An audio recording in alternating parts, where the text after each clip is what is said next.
আমরা আচরণবিধির ব্যাপারে বিশ্ববিদ্যালয় প্রশাসনের সাথে আলাপ করেছি। বিশ্ববিদ্যালয় প্রশাসন বলেছিল এখানে কোনো ধরনের ডেস্ক বসানো যাবে না, এটা আমাদেরকে ক্লিয়ার করেছে। সেখানে আমরা কোনো ডেস্ক ব্যবহার করিনি এবং 100 মিটারের মধ্যে কোনো ধরনের স্লিপ দেওয়া যাবে না। কিন্তু আমরা সকালে এসে দেখতে পেয়েছি এখানে একটা ছাত্র সংগঠন তারা ডেস্ক বসিয়েছে এবং তারা 100 মিটারের ভিতরে প্রার্থীদের কাছে গিয়ে স্লিপ দিচ্ছে।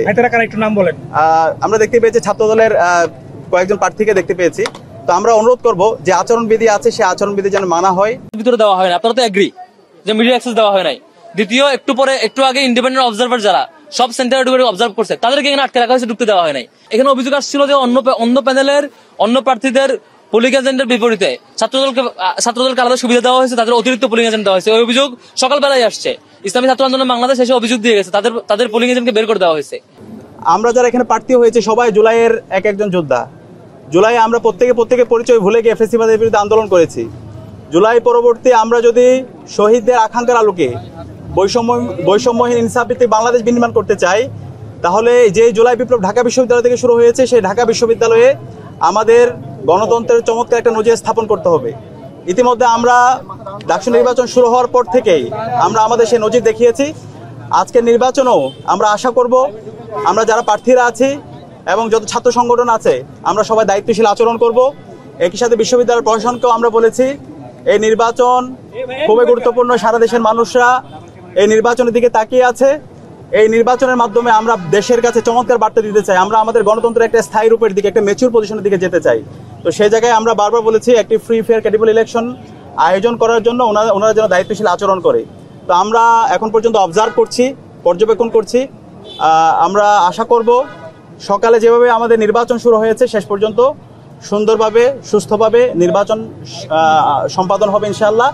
এবং সেই জায়গায় আমরা ঐক্যবদ্ধ শিক্ষার্থী জোটে যারা প্রার্থীরা আছি আমরা ক্যাম্পেইন শুরু করার পর থেকে শিক্ষার্থীদের স্বতঃস্ফূর্ত উচ্ছ্বাস দেখতে পেয়েছি, তাদের রেসপন্স দেখতে পেয়েছি, আমরা তাদের কথাগুলো শুনেছি। আমরা আশা রাখছি ঢাকা বিশ্ববিদ্যালয়ের সচেতন শিক্ষার্থীরা ঐক্যবদ্ধ শিক্ষার্থী জোটের যে নেতৃত্ব সেই নেতৃত্বের উপর তারা আস্থা রাখবে। এবং আমাদের ঐক্যবদ্ধ শিক্ষার্থী জোটের যে কথা, আমাদের মূল কথা হচ্ছে শিক্ষার্থীদের ভয়েসে আমাদের ভয়েস, শিক্ষার্থীদের আকাঙ্ক্ষায় আমাদের আকাঙ্ক্ষা। শিক্ষার্থীদের যে স্বপ্নের ক্যাম্পাস সেই স্বপ্নের ক্যাম্পাস বিনির্মাণে আমাদের উদ্দেশ্য। স্বপ্নের ক্যাম্পাস গড়ার পথযাত্রী আমরা থামবো না। তো আমরা আশা রাখছি ঢাকা বিশ্ববিদ্যালয়ের সচেতন শিক্ষার্থীরা ঐক্যবদ্ধ শিক্ষার্থী জোটের উপর আস্থা রাখবে এবং এর মাধ্যমে আমরা আমাদের স্বপ্নের ঢাকা বিশ্ববিদ্যালয় বিনির্মাণে সবাই আমরা ঐক্যবদ্ধভাবে কাজ করে যাব। সবাইকে অসংখ্য ধন্যবাদ।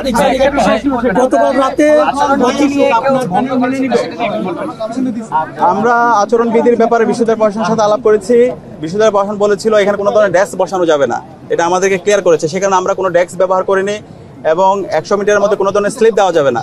কিন্তু আমরা সকালে এসে দেখতে পেয়েছি এখানে একটা ছাত্র সংগঠন তারা ডেস্ক বসিয়েছে এবং তারা 100 মিটারের ভিতরে প্রার্থীদের কাছে গিয়ে স্লিপ দিচ্ছে। একটু নাম বলেন। আমরা দেখতে পেয়েছি ছাত্র দলের কয়েকজন প্রার্থীকে দেখতে পেয়েছি। তো আমরা অনুরোধ করব যে আচরণবিধি আছে সেই আচরণবিধি যেন মানা হয় এবং এক্ষেত্রে আমরা সবাইকে আহ্বান করব এই নির্বাচনটা খুবই গুরুত্বপূর্ণ। আমরা চাই শহীদদের আকাঙ্ক্ষার আলোকে একটা সুস্থ নির্বাচন বিনির্মাণ করতে এবং সারা দেশকে একটা মেসেজ দিতে। তো সেই জায়গায় আমরা অনুরোধ করব সকল প্রার্থীদেরকে আপনারা দায়িত্বশীল আচরণ করুন এবং নির্বাচন কমিশনকে অনুরোধ করব যারা আচরণবিধি ভঙ্গ করছে তাদের বিরুদ্ধে ব্যবস্থা গ্রহণ করুন। হাইকোর্ট একটা মন্তব্য করেছিল যে এই নির্বাচন জাতীয় নির্বাচনের থেকে কোনো অংশে কম না। এখন ফলাফল যা আসবে আপনার প্যানেল কি আপনারা মেনে নেবেন? আমরা পর্যবেক্ষণ করছি, আমরা আশা রাখছি এখানে আমরা যারা ছাত্র সংগঠন আছে, নির্বাচন কমিশন আছে, আমরা সবাই দায়িত্বশীল আচরণ করব। সকালে যেভাবে নির্বাচন শুরু হয়েছে আমরা আশা করব শেষ পর্যন্ত সবাই দায়িত্বশীল আচরণ করবে এবং আমরা সামগ্রিক বিষয় পর্যবেক্ষণ করছি। আমরা আশা রাখছি সবাই দায়িত্বশীল আচরণ করবে। কিন্তু যদি আচরণবিধি কেউ লঙ্ঘন করে, কেউ আমাদের যে নির্বাচন কমিশন আছে তারা যদি কাউকে এক্সট্রা ফ্যাসিলিটিস প্রদান করে তখন তারা শিক্ষার্থীদের বিরুদ্ধে অবস্থান নেবে। তা আমরা চাই না শিক্ষার্থী বনাম ছাত্র এই ধরনের কোনো পজিশন তৈরি হোক। আমরা চাই এই নির্বাচনের মাধ্যমে সারা দেশে চমৎকার বার্তা দিতে। আমাদের যে আজকের গত 16 বছরে আমরা যে ভোটাধিকার দিতে পারি নাই, আমাদের যে গণতন্ত্রের আমাদের কোনো অধিকার ছিল না, সেই জায়গায় আমরা গণতন্ত্রের একটা স্থায়ী রূপের দিকে আমরা একটা ম্যাচিউর পজিশনে যেতে চাই। আমরা আশা করছি ডাকসু নির্বাচনের মাধ্যমে সারা দেশকে সে বার্তা দিতে সক্ষম হবো। সবাইকে অসংখ্য ধন্যবাদ। ভিতরে দেওয়া হয় না, আপনারা তো এগ্রি যে মিডিয়া অ্যাক্সেস দেওয়া হয় নাই। দ্বিতীয়, একটু আগে ইন্ডিপেন্ডেন্ট অবজারভার যারা সব সেন্টারে ঢুকে অবজার্ভ করছে তাদেরকে এখানে আটকে রাখা হয়েছে, ঢুকতে দেওয়া হয় নাই। এখানে অভিযোগ আসছিল যে অন্য প্যানেলের অন্য প্রার্থীদের পুলিং এজেন্টের বিপরীতে ছাত্রদলকে আলাদা সুবিধা দেওয়া হয়েছে, তাদের অতিরিক্ত পুলিং এজেন্ট দেওয়া হয়েছে। ওই অভিযোগ সকালবেলায় আসছে, ইসলামী ছাত্র আন্দোলন বাংলাদেশ এসে অভিযোগ দিয়ে গেছে, তাদের পুলিং এজেন্টকে বের করে দেওয়া হয়েছে।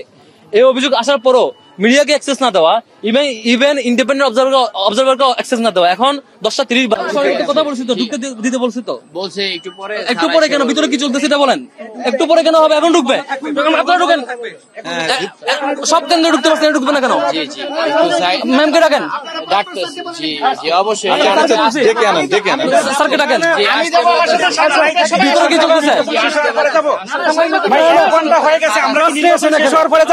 আপনি কি কিছু প্রিন্ট করাতে চান? প্রিন্টস এন্ড কর্পোরেশন আপনার সব প্রিন্টিং সমাধান নিয়ে এসেছে। মগ, পানির বোতল, T shirt, tiles, photo frame, আমরা সবকিছু প্রিন্ট করি আপনার পছন্দের ডিজাইন, আপনার স্টাইলে। প্রিন্টস এন্ড কর্পোরেশন, আপনার প্রিন্টিং সলিউশন, সব সময় আপনার পাশে।